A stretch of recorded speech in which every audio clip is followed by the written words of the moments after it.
Narendra Modi America పర్యటనకు ముందు వెళ్ళినటువంటి రాహుల్ గాంధీ భారతదేశం గురించి విపరీతమైన విష ప్రచారం చేశాడు. దానికి కారణం ఏంటి?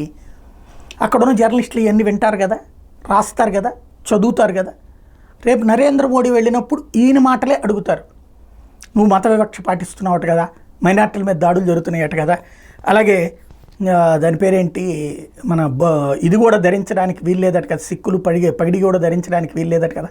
ఇట్లాంటి మనం ఇది సమాధానాలు చెప్పుకోవడంలో సరిపోతుంది నరేంద్ర మోడీకి. దేశం గురించి, దేశం గొప్పతనం గురించి, దేశం సాధించిన విజయాల గురించి చెప్పనీయకుండా ఈ విష ప్రచారానికి జవాబులు చెప్పే పరిస్థితి సృష్టించడమే ఈ సోరోస్ గ్రూప్ యొక్క డీప్ స్టేట్ టీం యొక్క ఎత్తుగడ. అయితే దానికి ప్రతిగా నరేంద్ర మోడీ వ్యూహం ఏంటి అంటే జయశంకర్ని పంపించారు వాటికి ఆన్సర్ చేసేటటువంటి వ్యవహారం. ఇప్పుడు జయశంకర్ తాజాగా చెప్పుకొచ్చినటువంటి అంశం గత 4 రోజుల నుండి జరుగుతున్నటువంటి విష ప్రచారానికి సమాధానంగా 3 నిమిషాల 7 సెకండ్ల పాటు ఆయన మాట్లాడారు. ఒకటి, ప్రస్తుత భారతదేశం 4 ట్రిలియన్ల ఎకానమీగా ఉంది, వచ్చే ఏడాదికి 5 ట్రిలియన్ల ఎకానమీ అవుతుంది, ఆర్థిక వ్యవస్థ బాగోలేదని చెప్పే వాళ్ళకి సమాధానం అది.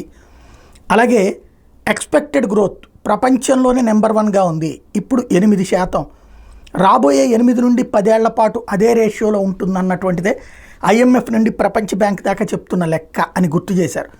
అట్లాగే 7 నుంచి 8 ఎయిర్పోర్ట్లు కడుతున్నాం, 1-2 మెట్రో సిస్టమ్స్, అంటే ఏడాదికి 7-8 ఎయిర్పోర్ట్లు, ఏడాదికి 2 మెట్రో సిస్టమ్స్ని చేస్తున్నాం. ఇది మౌలిక వస్తువుల్లో భారతదేశం సాధిస్తున్నటువంటి ప్రగతి. అట్లాగే డిజిటలైజేషన్ భారీ స్థాయిలో చేస్తున్నామనడానికి సాక్ష్యం అత్యధికంగా డిజిటల్ ట్రాన్సాక్షన్స్ ప్రపంచంలో జరుగుతున్నది ఒక భారతదేశంలోనే.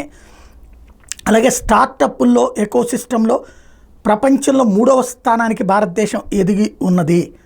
అలాగే యూనివర్సిటీలు, కాలేజీలు లాస్ట్ 10 ఏళ్లలో డబుల్ ఏర్పాటైనవి.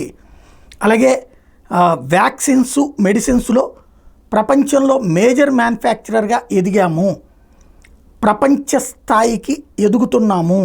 ఈ విషయాల్ని ఏదైతే తక్కువ చేసి చూపెట్టేటటువంటి ప్రచారమే ఇదంతా అని చెప్పుకొచ్చారు ఆయన.